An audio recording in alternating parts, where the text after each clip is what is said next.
Mr. Secretary, more seriously, can we come back to this disinformation board? You said earlier this week on CNN that Ms. Jankowicz was absolutely neutral. Those are your words. Politically, absolutely neutral. Do you stand by that?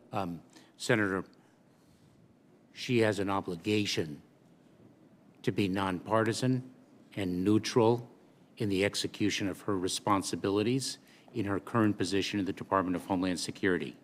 She has an obligation to be that, and if she fails in that obligation, there will be consequences. Well, let's take a look at how she's been doing.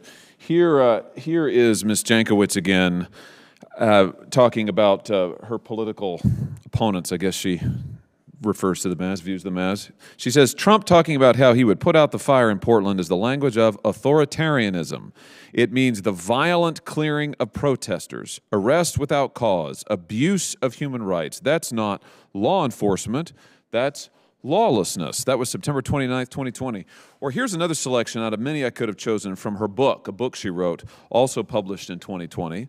She says this, quoting, the president's supporters in Congress are homegrown purveyors of disinformation. These would be the people that people in my state, for instance, have elected. They do not want to remind the American people of these inconvenient truths. They choose instead to shout lies through a megaphone, capitalizing on their constituents' unfamiliarity, ambivalence, or polarization. Let's just, one more time. The president's supporters in Congress are homegrown purveyors of disinformation. Does this sound like somebody who's neutral to you? Senator, let me share with you that I am not focused on her past comments. I am focused on wait a minute. Why in the world wouldn't you be focused on her past comments? If I may, because I am focused on the mission upon us and ahead of us. And what I've already You've hired her for this job, and you haven't looked at her record, and you're not concerned about it? That's not what I've said.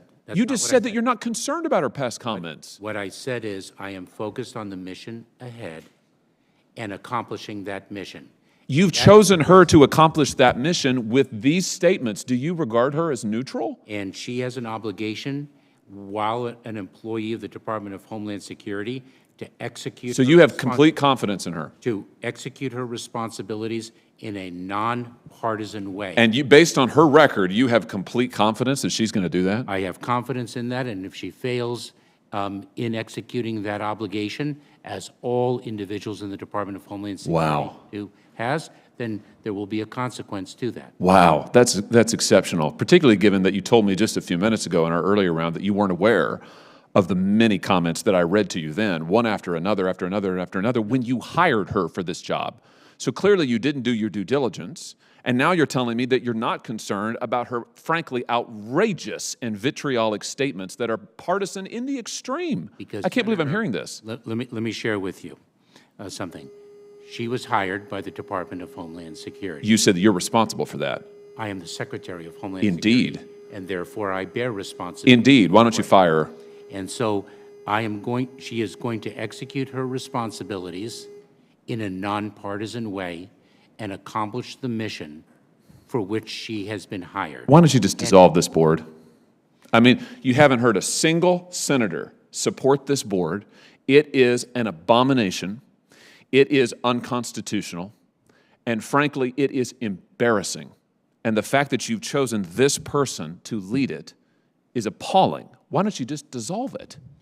Senator, this board, this working group provides a very important function. No, it doesn't. We have been executing our mission to address disinformation that threatens the security of the homeland for years. So what does this board add? Dissolve it. So allow me to answer your question.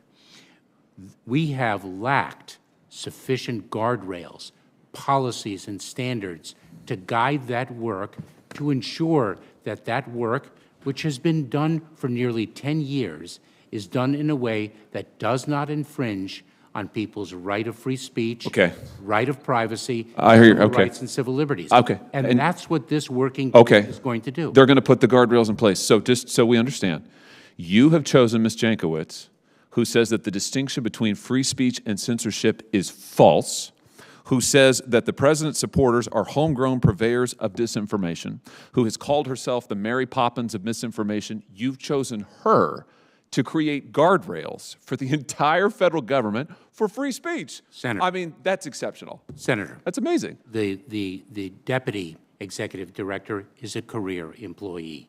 The individuals from the Office of General Oh, so Counsel, she won't really be in charge? the individuals from the Office of General Counsel, the Office for Civil Rights and Civil Liberties, the Office of Privacy, Customs and Border Protection, Federal Emergency Management Administration, Cybersecurity and Infrastructure Security Agency, the Office of Planning, Policy, and Strategy.